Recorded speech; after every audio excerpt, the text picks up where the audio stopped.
Hello everyone, it is Autumn again, and I am back with a book to movie adaptation review.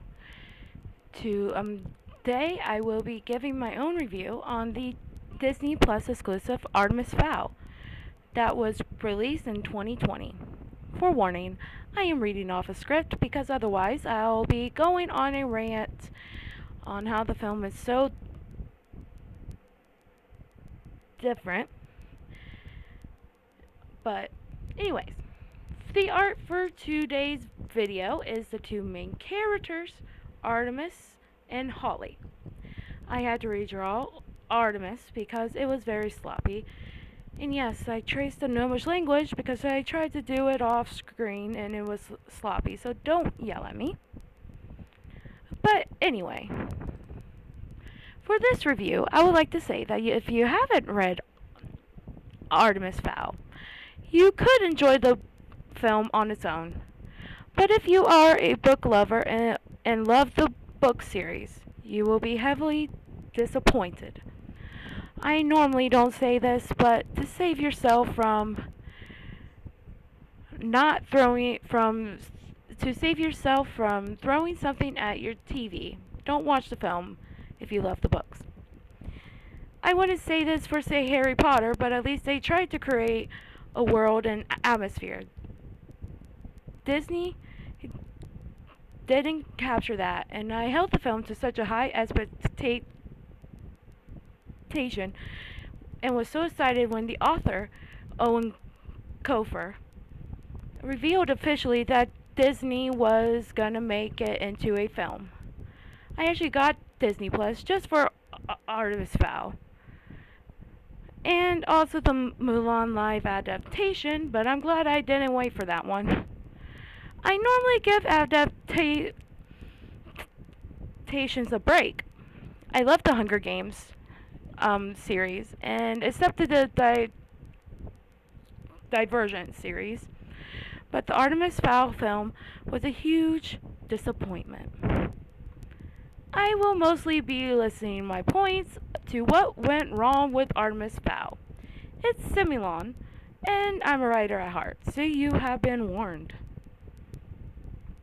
The series of Artemis Fowl is published by Disney's Hyperion Books. So I didn't realize at the time that it was probably inevitable that Disney would pick it up as a movie someday. I mean, we got the Descendants by Melissa De La Cruz into a movie series, and I actually loved it, except for the musical numbers. But I do love the music in the films, but meh. So when Disney Plus announced that they were in production for Artemis Fowl, I got excited. The fans have waited for years. So many times Eoin Colfer stated that the movie was dropped due to production issues or casting issues. The casting started coming out and I didn't recognize over half of them. And it's because, like Harry Potter in the beginning, they casted new actors. The only one I did notice was Josh Gad, the voice of the snowman in Frozen, was a certain dwarf, and I was like, okay, I might like this film. The casting of the characters of Butler and Juliet, I accepted and I loved, actually. It gave a modernized approach and diversity. The look of Artemis Fowl was spot on, and I also loved Foley. With the 5-second screen time that he had. That said, those are really the only points of the film I loved. That's a small list. Now be prepared for the bit of ranting up ahead. 1. Holly. I loved Laura McDonald's acting in the film. I apologize if I pronounce your name wrong. She does Holly justice in her own way, but she doesn't really look the part. This is the book description of Holly Short. She is said to have nut brown skin and auburn hair. I hate to say this, but I feel like Disney kind of whitewashed Holly in a way. Now, before you say, oh, but she's Irish, and they couldn't get an Irish actress with nut brown skin. Remember years ago, when Eoin himself wanted to see our fan-made casting, about 90% of us chose, I think, Holly Berry to portray Holly? I understand casting and funding restrictions, but I researched and they had a $125 million production budget. You can't tell me that they couldn't put a little bit more into the casting. I mean, they casted Tamara Smart as Julia Butler.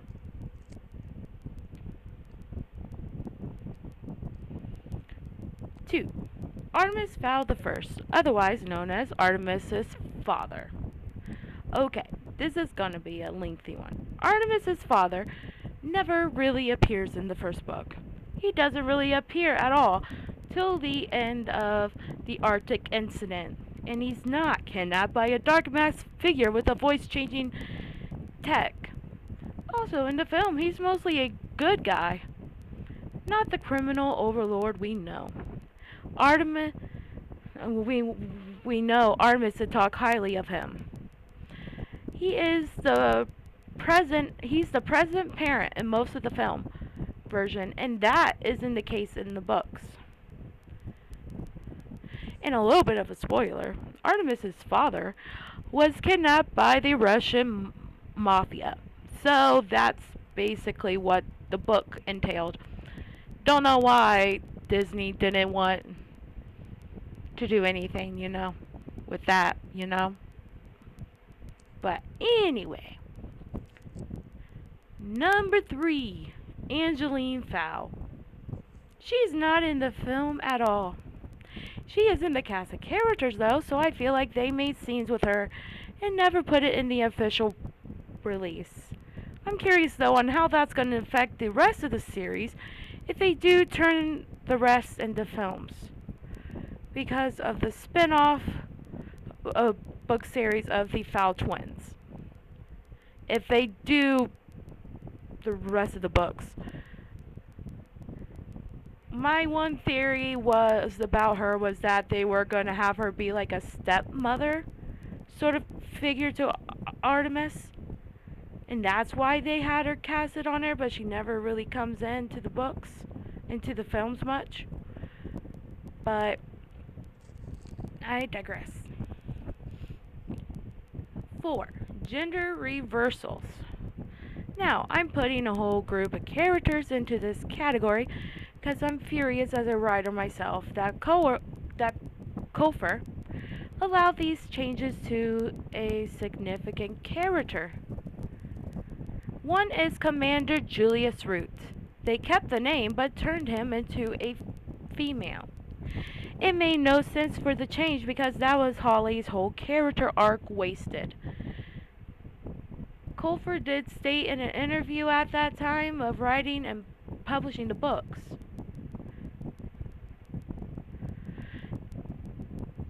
And when and in the film he said men were giving commanding roles over women, and back in that time when he wrote the books, but in the time of the film, it's not like that anymore. But it is still like that. It's not as bad as before, but it's still like that. Holly made a lot of progress in the books to prove that she could be one of the boys in the Leprechaun. And Root pushed her to give her all in everything. I felt with Root being female as well as Treble Kelp, Yes, if you actually look in the casting, they show a female being um, Captain Trouble Kelp, who is originally a dude. Holly doesn't really have much character arc to work on anymore. Female Root had a raspy voice and all, but I couldn't accept her as Ju- Julius, aka Beetroot. Her face never gets red like the male Root does in the books, so I could never really accept her. Also, I kind of couple shipped Trouble and Holly in the books so badly, and it broke my heart when I found out that I couldn't do that much anymore. But number 5, Opal Coolboy kidnapping Artemis's father. This doesn't happen at all in the books, and it doesn't really particularly say in the casting if she was actually in the casting, really. But I've seen a lot of theories suggesting that that could be Opal Coolboy, who is the masked figure who kidnaps Artemis's father. And like I said in the previous point, Artemis's father was actually kidnapped by the Russian mafia. And Opal doesn't really get involved with Artemis's father or the Fowls really much until the Opal Deception, I think the book is called. I mean, she's introduced. And the Eternity Code. Well, not really in that, but in the Arctic Incident. I'm getting my books mixed up. This is what happens when you have a film that's mixing up 2 to 3 books into one book, you know. But she doesn't appear in book 1 at all.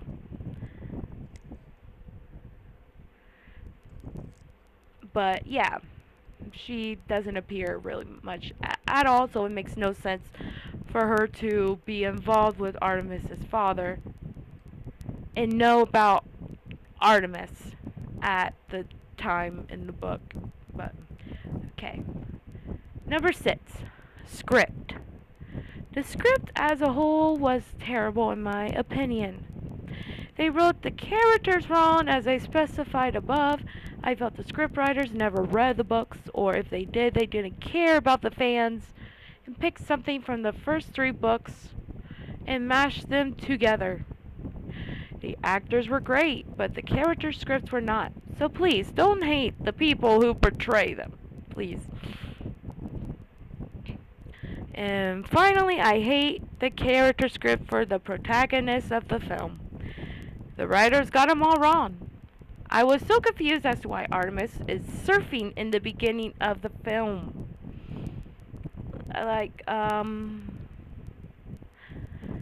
Artemis is described in the book as a vampire and always is behind a computer screen.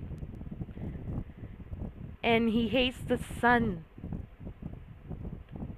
So it makes no sense for Artemis to be surfing in the sunlight or hoverboarding. I don't know what that thing is. I'm just calling it a hoverboard. And then he's practicing how to fight with his bodyguard. He lets Butler really do all the fighting. If it was his way, he wouldn't really lift a finger. But yeah, Ferdia Shaw looks the part. Spot on. I love him. And there are a lot, and he sounds like him too. What I envisioned in my head. But he's not the anti-hero that we know and love. He's not the cocky little teenager that we know and love, who acts like a know-it-all. And there are so many deleted scenes from what I've seen on YouTube, there were a few deleted scenes where it matches the book spot on. Matches the book spot on. And I'm sitting here tearing my hair out, and it's like, why wasn't this in the actual films? Why couldn't they do this? I mean, Harry Potter did a better job of relating to the books. And I thought that Eoin Colfer would at least be a little bit better than that and try to... I mean, you could go really deep into the Artemis Fowl series. You can make it as big as Harry Potter. You can. I can see it being as big as Harry Potter. Like, you could do even side stories with Haven, and which is the underground fairy city. You could do so many things with it. It's such a big, immense world that I feel like it was wasted. It's kind of like they lost the opportunity, like in Percy Jackson. A lot of people I've seen in their brief reviews said that Percy Jackson ruined it. The films ruined it. And I'm like, they had so much grand opportunity, and after the third film, they seen really their views tank. So that's why they stopped after the third book, because they were like, really, what's the point anymore?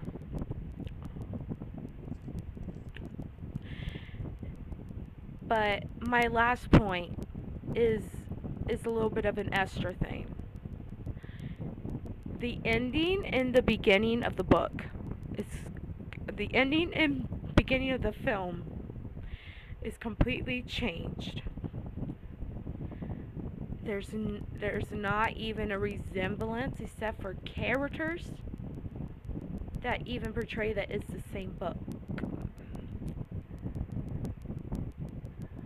Okay.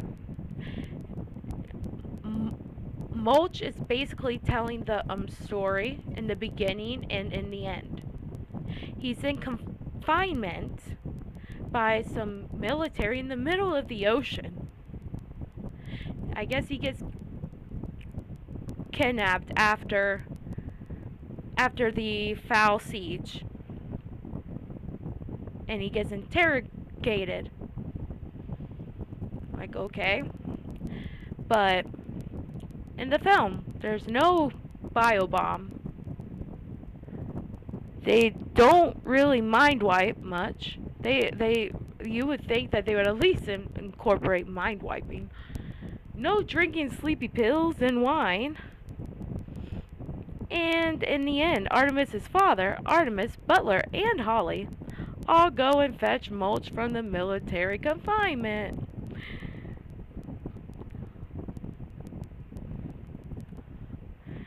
So Artemis, Holly, and Artemis's father are all a team. But yeah. And another thing, Artemis and Holly become good friends in the first film right off. And the very end of the film, they become good friends. Holly hates his guts for like a couple books. Pretty much almost half the books. Holly hates Artemis because he kidnapped her. And the only thing that they really kept in the film that's shown that was Holly punching Artemis in his study. That's the only thing. And that was great. That was great. And Holly basically tells Artemis in the end, you can learn to be a good person, basically. None of that happens at all. Disney made it into a goody two-shoes story. about a father who is interested in the studying of fairies. They basically gave the job that Artemis was supposed to have in researching about the fairies to his father. He had journals and everything and artifacts that pertain to fairies. Um, and there was no such thing as an Oculus in the books. There was no such thing as that. So, that was artistic license on the part of Disney. So, like I said in the beginning, it felt like they wrote their own version of Artemis Fowl with only the character names intact. Disney ruined it, just like they ruined Star Wars. But if I never read the books, I probably would have thought it was a cheesy movie about a hero kidnapping a fairy for gold, only to give it back and going on adventures with said fairy and his father. That's basically the premise of the whole thing. I give this film 2.5 out of 5. And that's my review of the Disney Plus exclusive Artemis Fowl, book by Eoin Colfer. If you like my content and want to support, please like, comment, and subscribe, and follow me in the other parts of the interwebs in my link tree down in the description. And I will see you all next week. Bye.